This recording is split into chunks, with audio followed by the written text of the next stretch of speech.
Welcome to 100 North Carolwood in the heart of Los Angeles, where Michael Jackson spent his final months. And in true Jackson style, the grounds are gorgeous, eclipsed only by the beauty inside.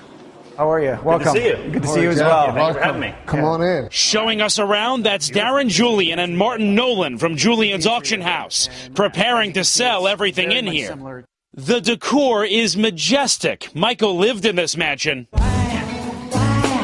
as he was rehearsing for his upcoming tour. And as you look around, Michael's fingerprints are everywhere. As soon as you get to the top of the stairs, you're greeted in this beautiful giant foyer with high ceilings and, of course, a piano. Michael loved his music. He has a huge collection of pianos here and at Neverland. But the real interesting section of this house, right through these doors, this is Michael Jackson's private bedroom. And when I say private, I mean ultra-private. Michael's children weren't even allowed here. Not his assistants, not his security guards, no one. This was for Michael only. This was his bed. And by the way, Michael Jackson didn't enjoy sleeping in a king. This is a California queen. Something else that jumped out at me, he has a sitting area in the bedroom here as well. And for somebody who was so huge in the entertainment industry, no huge flat screen TV for Michael Jackson, this was his television set, a fairly standard model. But the real prize in the auction, when they start selling off Michael's items, may be this armoire. And you can see that Michael actually hand wrote something on the mirror. So every time he looked at himself, he would see this: Train Perfection, March, April, full out, underlined, May, and a little stick figure that he drew on the bottom. Michael was so desperate, many say, for this comeback and for this tour. He wanted to see that motivational message every time he looked at the mirror. And by the way, how much money would this mirror go for? We estimate the armoire to be $6,000 to $8,000. That's if you or I owned it, because it's Michael Jackson's and because of what he wrote here. He desperately wanted to make a comeback. This was a constant reminder to him. How much will it go for then?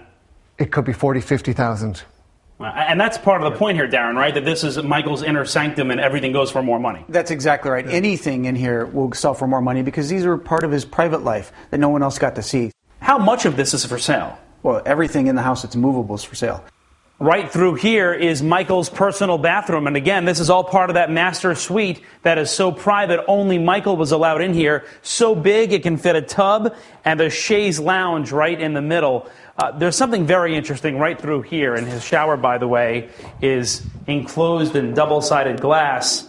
It's this shower bench. And you can see, if you look up close, Michael drew those stick figures on every piece of wood on this shower bench, and this is for sale too. And then right through here, as you go out the other side, this is Michael's, well, I guess this would be his closet. It would be an apartment in New York City for most people. And we're told in his final days, this room was literally stacked with his belongings. Every closet was filled. Every tabletop was filled with stuff. Michael loved accumulating stuff, and he kept a lot of it right in here. Of all the rooms in the house, this one has the most meaning. It's been called the medication room. This is where Michael Jackson spent his final moments. In fact, it's in this very bed where Michael Jackson spent his final moments, and this bed is going up for auction soon. This is how we're used to seeing the medication room, from crime scene photos taken just after Michael died. And it was a mess. Pill bottles everywhere, pillows thrown around. There's even a doll in the middle of the bed.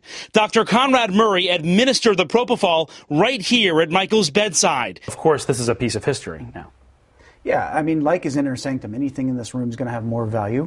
But the bed, we conservatively estimate $3,000 to $5,000. It's what the value is of a bed.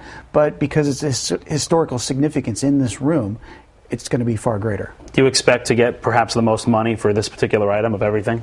We anticipate it being one of the top selling items, yes. Just down the hall, more bedrooms, lavish and spacious. It's believed Michael's children, Prince, Paris, and Blanket, slept here. In fact, you can see the kids everywhere. Prince carved his name into this candle. And this is the kitchen, and this is where the family spent much of their time during the day. I mean, a kitchen that's very similar to what they lived in at Neverland, a home that was filled with love, and that's represented here on the chalkboard. I love Daddy. Smile. It's free. The kids wrote that, and it's still For their here. daddy. The chalkboard with that message is up for auction, too. Also downstairs, a living room, a formal dining room. And just like Neverland Ranch, this mansion has a fully functional movie theater, complete with velvet seats. Michael didn't own this home. He rented it, fully furnished. The homeowner, no relation to the Jackson family, wants to remain anonymous. She and the auction house will share profits when the items sell. Wow, when you step outside, it is beautiful here. Yeah, and Michael always liked private surroundings that were immaculate. And this is immaculate, Michael's own private oasis. Greenery, his protection from the outside. The pool house, all part of Michael's life in those final months. But even this mansion suited for a king couldn't cure this king's pain.